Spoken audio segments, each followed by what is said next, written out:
डुमरी विधानसभा उपचुनाव में आजसू पार्टी की उम्मीदवार यशोदा देवी की हार की समीक्षा को लेकर बुधवार को इसरी बाजार स्थित 13पंथी कोठी में पार्टी की बैठक आयोजित की गई। बैठक में मुख्य रूप से पार्टी के केंद्रीय अध्यक्ष सुदेश महतो मौजूद थे।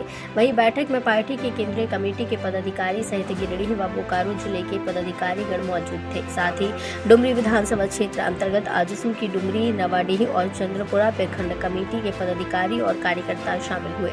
बैठक को संबोधित करते हुए सांसद चंद्र प्रकाश चौधरी ने कहा कि डुमरी उपचुनाव में हुई हार का कारण पार्टी कार्यकर्ता नहीं है, बल्कि सहानुभूति मतों के ध्रुवीकरण से विपक्ष की जीत हुई। कहा कि उपचुनाव और सामान्य चुनाव में अंतर होता है, इसलिए पार्टी कार्यकर्ता इस हार से हताश न हो और आने वाले चुनाव में पूरे दमखम के साथ पार्टी के लिए काम करें। वहीं बैठक में आजसू सुप्रीमो सुदेश महतो ने कहा कि डुमरी विधानसभा के सभी कार्यकर्ता, पदाधिकारी और मतदाताओं के प्रति वो आभार प्रकट करने आए हैं। चुनाव में सभी ने बहुत अच्छा काम किया है। उन्होंने कहा कि राज्य सरकार चुनावी मुद्दों में पूरी तरह से विफल साबित हुई है, जिसका परिणाम आगामी विधानसभा व लोकसभा चुनाव में जनता को जवाब देगी।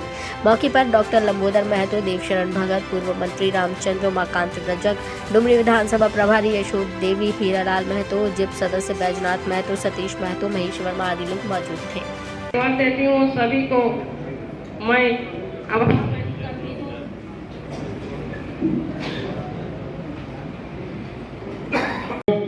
हमेशा हम लोग भी संपर्क में थे, मिलता रहा, चाहे केंद्रीय एजेंसी के द्वारा, राज्य के एजेंसी के द्वारा सूचना भी मिलती रही। और अंतिम समय में, वास्तव में जो अंतिम समय में सरकारी तंत्र का जो दुरुपयोग हुआ, इतना ही नहीं बल्कि हमारे केंद्रीय अध्यक्ष को भी कार्यक्रम करने में कितना परेशानी का सामना करना पड़ा, लोगों के बीच में जाने के लिए कितना सरकारी तंत्र डिस्टर्ब किया, इसको भी हम लोग बहुत नजदीक से हम लोग देखे। पदाधिकारियों के साथ मिलने का और चुनाव के संदर्भ में उनके विचारों को सुनने का एक अवसर की इच्छा थी। जहां तक समीक्षा की बात है, समीक्षा चुनाव परिणाम के बाद ही पार्टी तय कर लेती है। आपने अपने स्तर से किया है, मैंने भी अपने स्तर से किया है। अलग अलग दायित्वों में जिन लोगों ने भी काम किया, उन्होंने अपना समीक्षा किया है। और मैं सबसे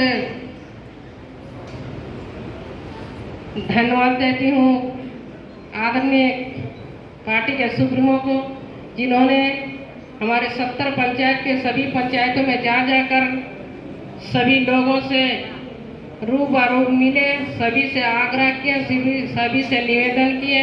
जरूरी होता है कि जिन लोगों के मूल्यों को सामने रखकर हम अपनी राजनीतिक भागीदारी, वैचारिक भागीदारी सुनिश्चित करते हैं, उन्हें इस बात का हक है कि हमारे विचारों पर अपना मतदान करने वाले लोगों को उस विचार का नेतृत्व का धन्यवाद जाना चाहिए।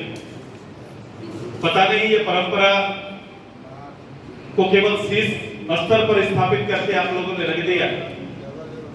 होना ये चाहिए था कि अपने बूथ का नेतृत्व करने वाले जो भी पदाधिकारी हैं,